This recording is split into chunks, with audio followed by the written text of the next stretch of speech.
Thank you very much. We're going to try to do this. I need to bring my own clicker from time. So I'm an info junkie. If you have not heard me in the past, I want to give you a variety of statistics, but also talk a little bit about what's happening in the marketplace, I hope. Next slide. A little bit about the Norton Agency. You see the little yellow yard signs, but in essence, we are now a holding company of about 70 companies. We have 19 offices, 300 employees, all based in North Georgia. We believe in committing to make North Georgia a better place than we found it. Our family firm celebrates its 89th year. My grandfather selling insurance in the 30s and 40s in Dawson County to the growing poultry industry in essence all throughout northeast Georgia. And that's one of the things that he specialized in. Next slide. I do a variety of pieces of research material. Two ways of getting that. If you'll give me your business card and do a market watch newsletter, which also then links you to other various periodicals that we do.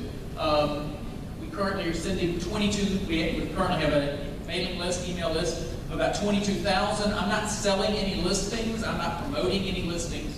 What we're doing is promoting information. Because I do believe that Northeast Georgia is sort of like my grandmama's quilt. They're individual patchworks, but stitched together gives you warmth. It gives you success. And Northeast Georgia needs to understand what's happening in all of the various communities around you.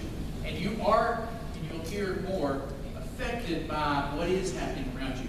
I also do an annual forecast. I have a few copies up front, but you can go to nortonintelligence.com and you can download reports from this year and going back about 30. Don't go back too far. I give myself about a B- in terms of my predictions. It's, we look at, the comment of, we look about what he said 5 years ago. Golly, I'm not even sure what I said 5 years ago. Next slide. So, I am a huge fan of your county. But you need to know that my DNA makeup is I'm trying to help people become better. And so there are going to be some things that I say about your county, about other counties.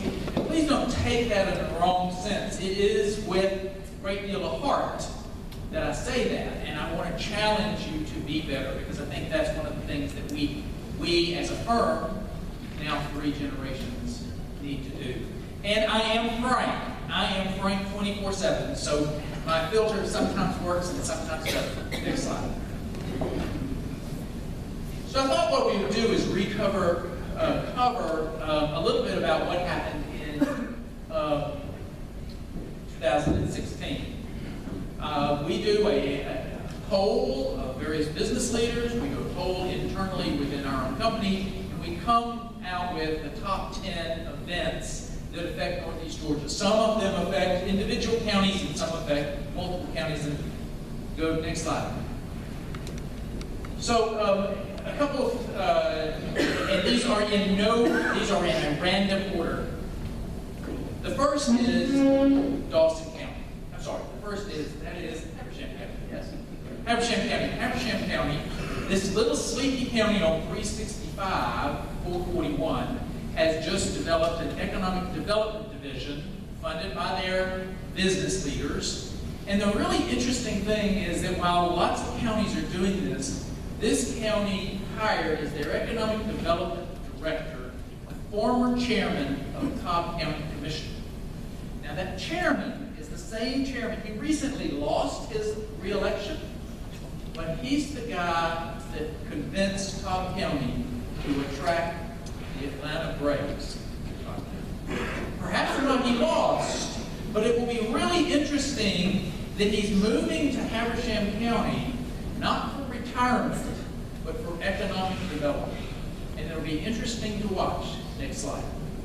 Number 2 is Northeast Georgia Health Systems, and they have a presence here, and they have a presence in Gainesville and Brazelton and others. What's really interesting is that they've decided to become an educational institution as well, and that they are starting a physicians intern program.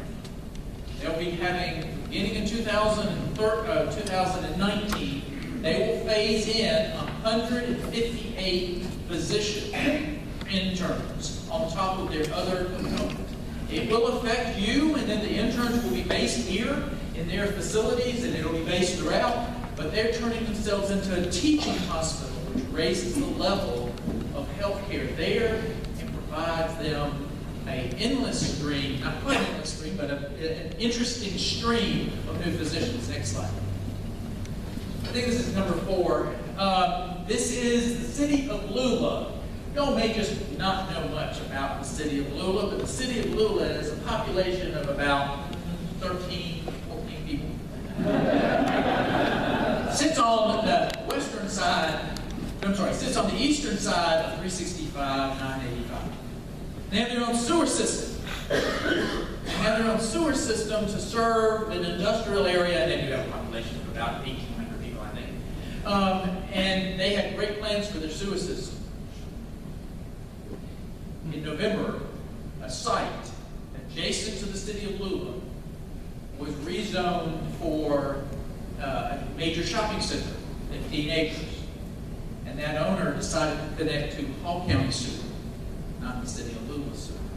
So Hall County is now moving their sewer line from the Kubota plant on 365 up 2.5 miles to serve this retail in Lula's back door. Our challenge is, how do you operate two systems next door to each other? We've challenged both governments to sit down, make peace, and figure out how one combined sewer system can sewer all of 365. Next slide. Discovery Center. Michael and Cottrell gave $3.5 million to us in the business community to help educate the next generation by building a discovery center in Forsyth County that will serve our children and our grandchildren and teach them the entrepreneurship that we as a Chamber of Commerce and a Rotary Club enjoy. How do we teach our children a work ethic? How do we teach our children to manage money? And Junior Achievement creates that kind of learning environment in school and through now Discovery Centers. And so a $3.5 million gift will go toward building a Discovery Center in Forsyth County that will serve a 13-county region. There's already one in Lawrence. Fabulous. And we're going to be able to serve students and future generation of Dawson County through that effort. Thank you. Next slide. There's a healthcare shuffle going on. So Chestatee Hospital was sold for $15 million. That's the hospital in Lumpkin County. $15 million. To give you in relative terms, the new surgery suite, that's only one surgery suite in Northeast Georgia Medical Center's new Brazelton campus, cost $50 million. And someone was able to buy a hospital for $15. They may or may not be converting it to some other uses, but I think it's indicative of what's happening in the medical landscape. And I'll talk a little bit more about that later. But the concern I have, you don't have a hospital facility here, you have healthcare facilities, but you could wake up in the morning in Gilmer County as they did in June when they announced the hospital in Gilmer County closed. And the solution for the county commissioners was to lease the emergency room to Piedmont Hospital so they at least had some emergency services. And the county commissioners, to serve the citizens, simply bought more ambulances to carry their citizens out of county to help. I have some concerns about health care across Northeast Georgia. Because what happens when all of these northern counties' hospitals close, we're going to wait longer at Forsyth. And we're going to wait longer in Athens, and we're going to wait longer in Gainesville. And healthcare is a mess. Next slide. Amazon. Most people don't realize that Amazon occupies about 4 million square feet of industrial space in Atlanta, Georgia. And Amazon, in the midsummer of 2016, leased their first facility in North Georgia, which was outside Nebraska. Now they're going to employ 650 people, which is a little different than their normal facilities. Their normal facilities are in Henry County and Clayton County and mostly full industrial. And they're gigantic warehouses, but they're actually machines. One gigantic conveyor belt and picking machine to be able to ship. Low employment. This one was 650, which means that not only do they have shipping and receiving, they also have some component of service located there.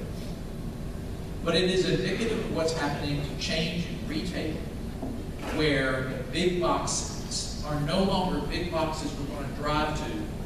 They're going to be big boxes delivered to our front doors through folks like Amazon and now Walmart. And it's interesting because Amazon has had such great success that you're starting to see all of the other retail shakeout of the big boxes. And the biggest retail shakeout that I know of is an announcement 30 days ago that Walmart is laying off most of its real estate department.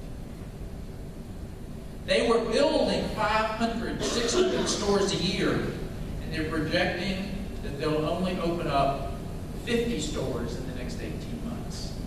No longer expanding their footprint, but turning their stores into delivery depots. And so what you're going to see is this change in how we receive our goods and services. My son lives in an apartment complex in Chicago, and they're having trouble. He's in school there, and they're having trouble in the apartment complex because of the deliveries on Monday from HelloFresh.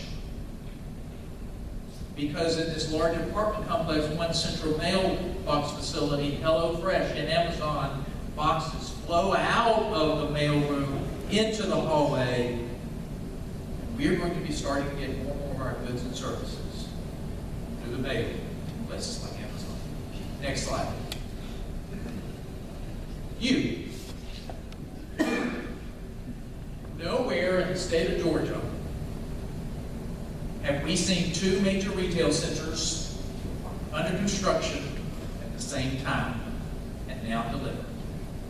So I was curious. So I went and looked in Alabama. I looked in Florida. I looked in North Carolina. I looked in Tennessee. Nowhere else in the Southeast have we had two major retail centers across the street from each other under construction at the same time in the last 5 years. That's pretty impressive for a county that's only 22,000. When we start to look at why, and people are asking me, why are they building it there? Well, you sit on top of 200,000 people. Really? You sit on top of 200,000 people? That's for Forsyth County. And there's really nothing between coming north in terms of retail opportunities. And you now are drawing retail from a 45,000 population in Lumpkin County here. And you're bringing in retail from Pickens County and Gilmer, and you are becoming the hub for daily activity. And you're going to start to see more and more, and the movie theater is packed, and you're going to see more and more folks who are dropping mama off and going doing something else. And that engine that y'all created, that foresighted engine that y'all created, is powerful and will sustain this county's growth. It gives you a foundation. Not sustain. Let's talk about change the context. It gives you a foundation to do great things. Because while that's going on, and that's an engine that's running, let's take those resources that it's producing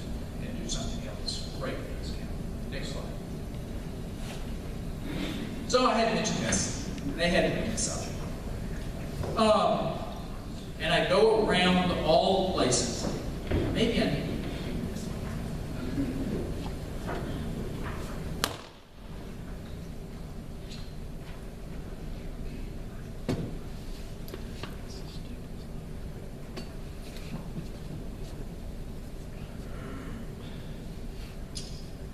And it's the Forsyth County Housing. Despite having 54,000 vacant and developed lots, and another 15,000 lots in zoned land in Forsyth County for second and third phases of development.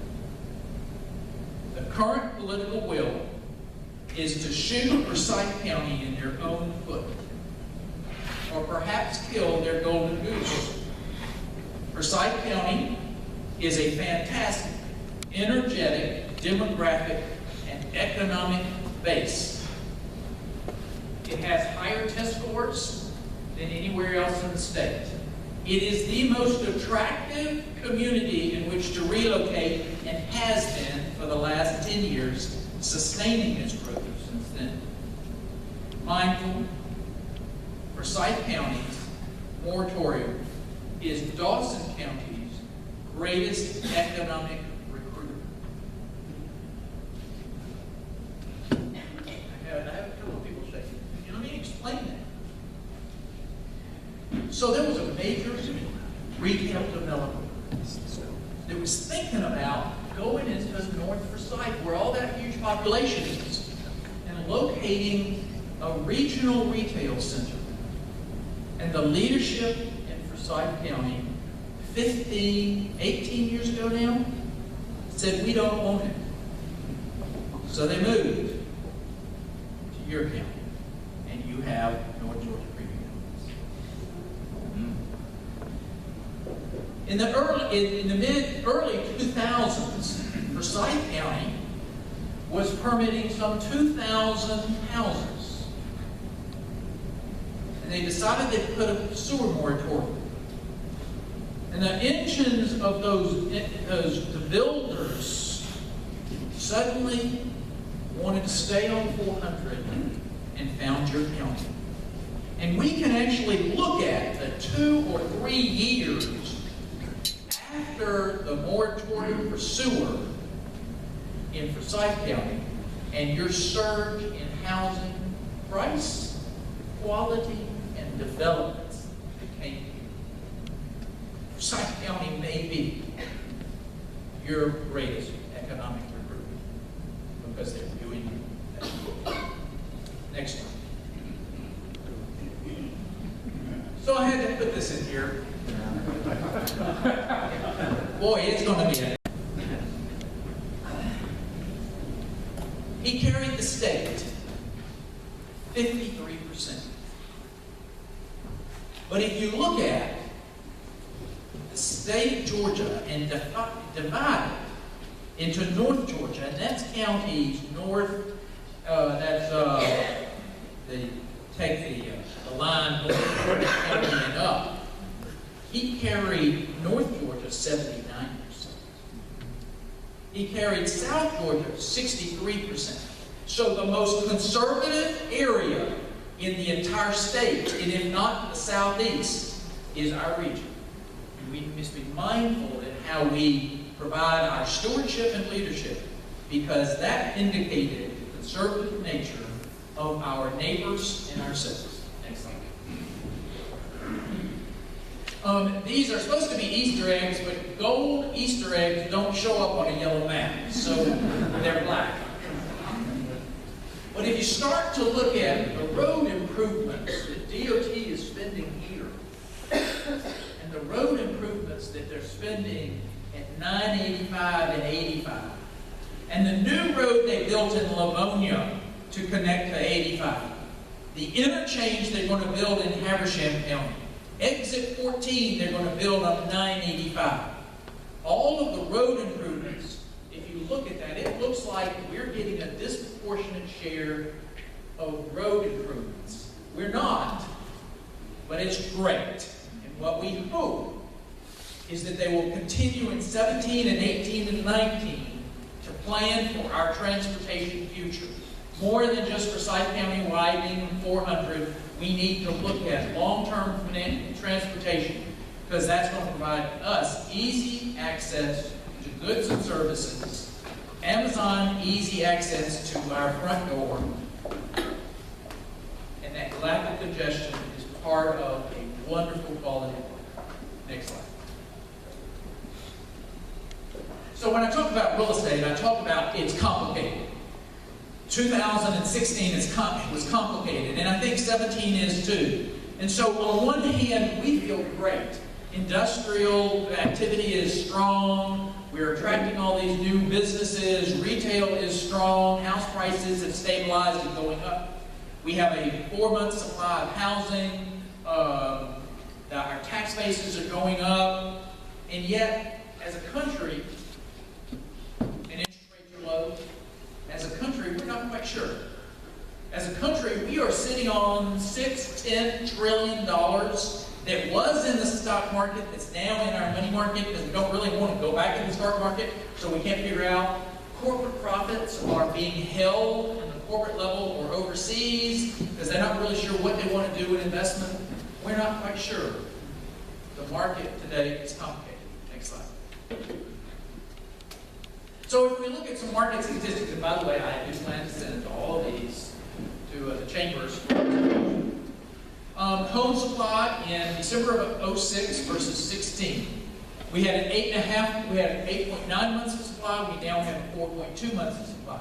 We were in 2006. We permitted 55,000. You need to know the next year we permitted 65,000. We're only permitting not quite 20,000 permits. Our lot supply has diminished. I'm seeing some reports that we will hover right at 100,000 lots left. Our job growth, roughly the same in that 10-year period of time. Interest rate was 6.7%. It's now 4.3%. REOs are basically gone, and top 10 builders are dominating the marketplace. That's why D.R. Horton purchased 75 acres in Dawson County in January to build a 200-plus unit development in this county. Next slide. If you just look at the supply and demand, so the supply is in yellow. That's a snapshot of January 1st of this year. The black is the demand in 2016. And the red dot represents the months of supply.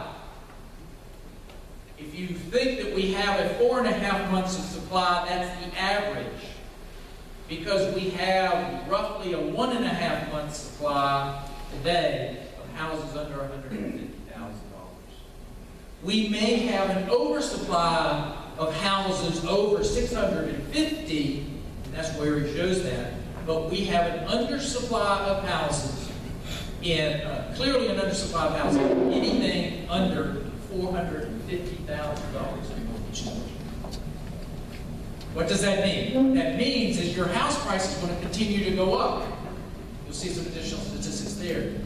Until we end up with a major housing boom again, we expect housing supplies to be roughly 4 to 4.5 months of supply for the next 8 years. Next slide.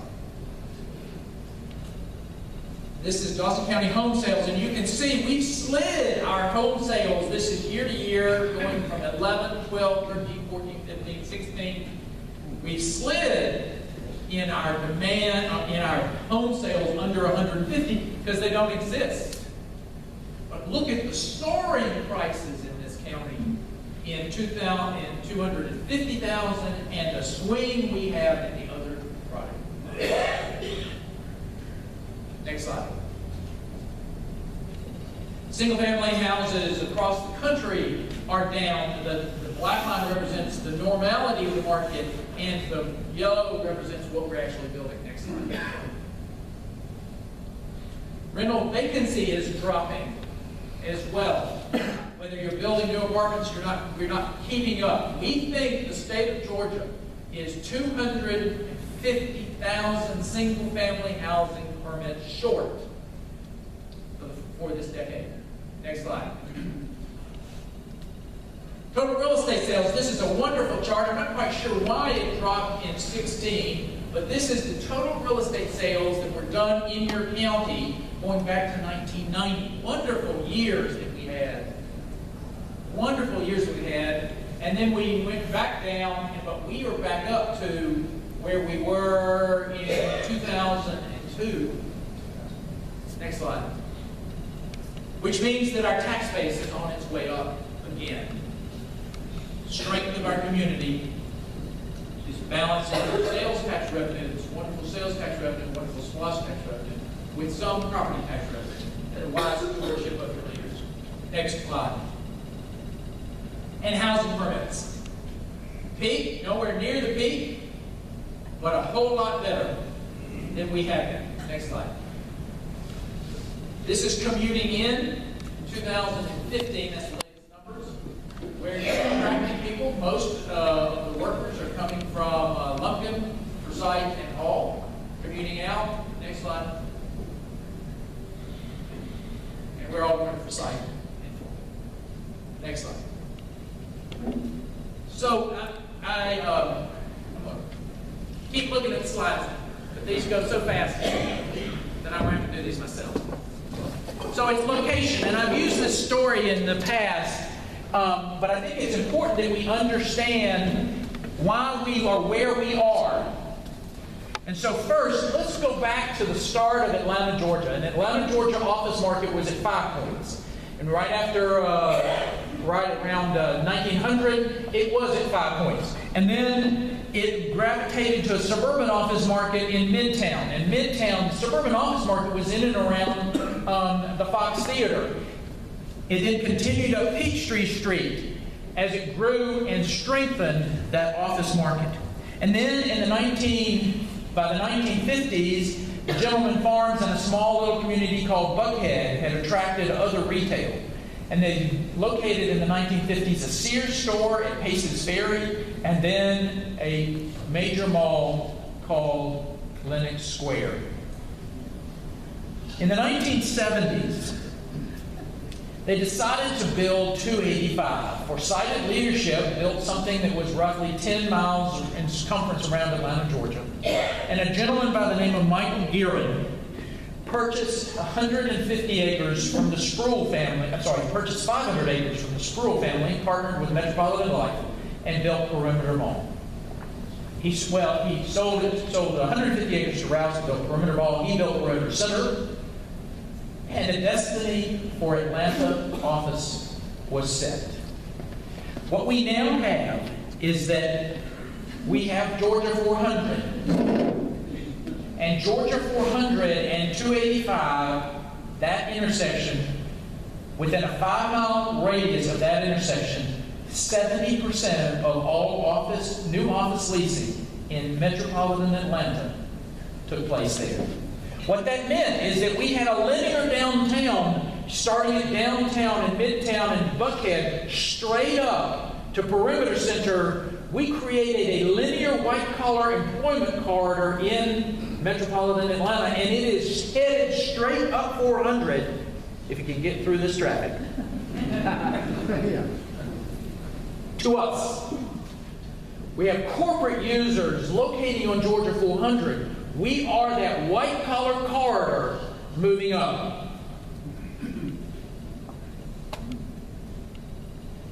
Go back to the beginning of time in Atlanta, Georgia, and the industrial market.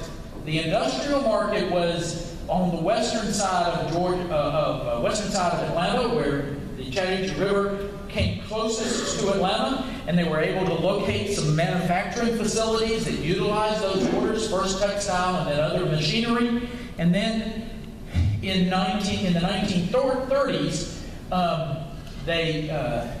actually in the 1940s, they located a munitions plant in the middle of absolutely nowhere to supply goods and services for our war effort, and it was where there was major rail concentration. And that middle of nowhere was Doraville. And after the war, they built the Doraville assembly plant. Again, we built this 285. You can see my car on that first upper ramp. Sitting still. 285. 85 was built in the early 1960s. And then in the mid-1960s, a company called Western Electric, part of the Bell family, Bell Telephone family, decided to locate the most modern, largest manufacturing facility they had ever built outside of the Northeast. It was the Western Electric plant. They made telephones. There were folks in Gainesville and Dawson that commuted to this facility. It's today OFS, and that was the largest industrial plant built in the Southeast up until that time, at the intersection of what's Jimmy Carter and 85. And then what we've seen is that industrial market on 85 has continued through Gwinnett County, into down Jackson, and up 85. And 85 links to 95, and 95 links all the way to New York. And so what that does is that the 85 link, the 95, links to 65% of the entire population of the United States. Goods and services passing on that corridor. But it's an industrial corridor. It's a blue-collar corridor. It's a distribution corridor, and you can look at the industrial. And what you end up with is a tale of two roads. You end up with a tale of two roads. An industrial corridor of 85 and up Georgia 400, a white-collar corridor. Pretty powerful. And I use this term, I found this wonderful quote: if a man plants two seeds in a garden, one oak tree seed and one mustard seed, no amount of water, fertilizer, or care will ever turn the mustard seed into an oak tree. I want you to think a minute. No amount of economic boosterism is going to locate a large manufacturing facility on Georgia 400. And the folks who are planning $650,000 four-sided brick houses in Houston, Georgia, are not going to work. 85 won't be 400, and 400 won't be 85. We are what we are, and it is now destined to it. We need to embrace that we have the ability in Georgia 400 to take the virgin land we have and attract more and more corporate white-collar businesses, technical businesses. That's who we are. You're going to have a house price bigger and higher price than Gwinnett County. Not 20 years from now, within 3 years. That's moving up in this direction. And no amount of order is going to turn it in a different direction. So I wanted to leave you with a couple of things, thoughts. And it's what I've now referred to as what keeps me up at night. Next slide. First, healthcare. I've said it already before. Next slide. What I'm concerned with is the change in healthcare and how we are going to deliver healthcare to this growing population. We need to support our healthcare and look at other ways of getting access to healthcare. Next slide. What if your hospital closed? Not a major factor here. But what if the hospitals north of here closed? How are we going to provide health care for them? Next slide. These hospitals, Chesapeake, Fannin, Elbert, Barrow, St. Mary's has already purchased a hospital. Clearview, Stevens, Northeast Georgia Medical Center, Habersham. Habersham's now under contract with Northeast Georgia Medical Center. Union, St. Mary's in Athens, Northside Hospital will get larger. Northridge, Athens, and Northeast Georgia Medical Center. Next slide. Where are children going to live? Keeps me up at night. I've been saying this now for 5 years. I've been watching this major trend for 5 years. I've watched it here. I've watched it in Forsyth. I've watched it in California. Next slide. So inner perimeter in 2016, inner perimeter houses, according to First Multiple Listing Services, increased 17% year over year. They'll increase 15% to 17% this year, and next year, and next year, pushing that house price up. But if you look at the overall metropolitan Atlanta area, weighting that heavy increase is 9%.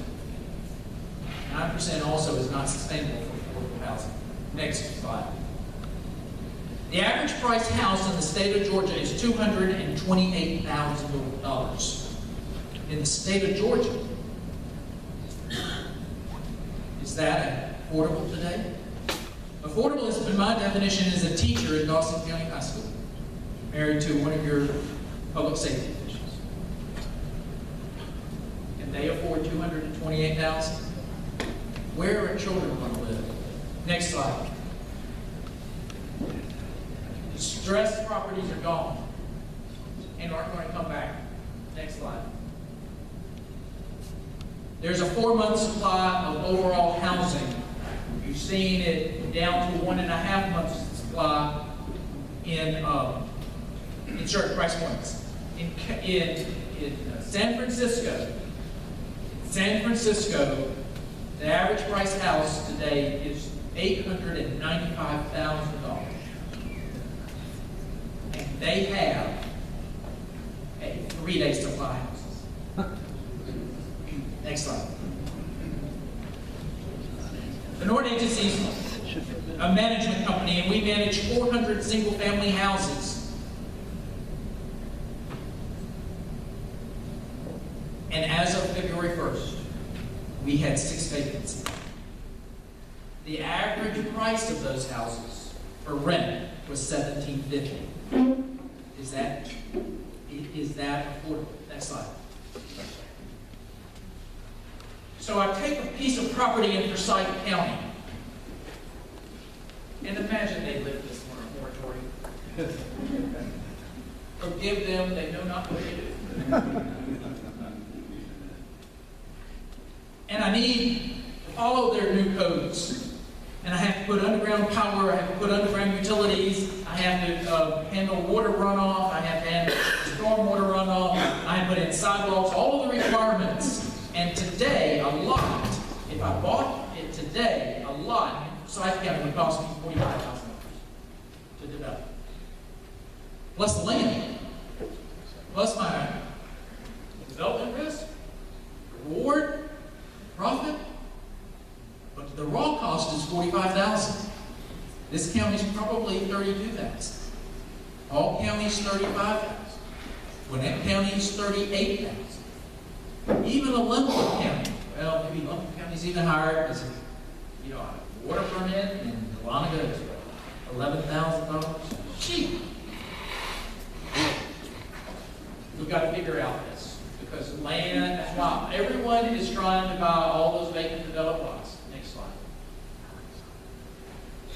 I'm building 10 houses in Gainesville. They're 1- and 2-story houses. And I decided, I'm a data junkie, so I've taken every bill. And did I voluntarily pay for that piece in that house? Or was I forced to pay for that because of a government code?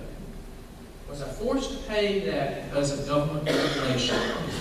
And 36% of the cost of my house today is government-induced expense.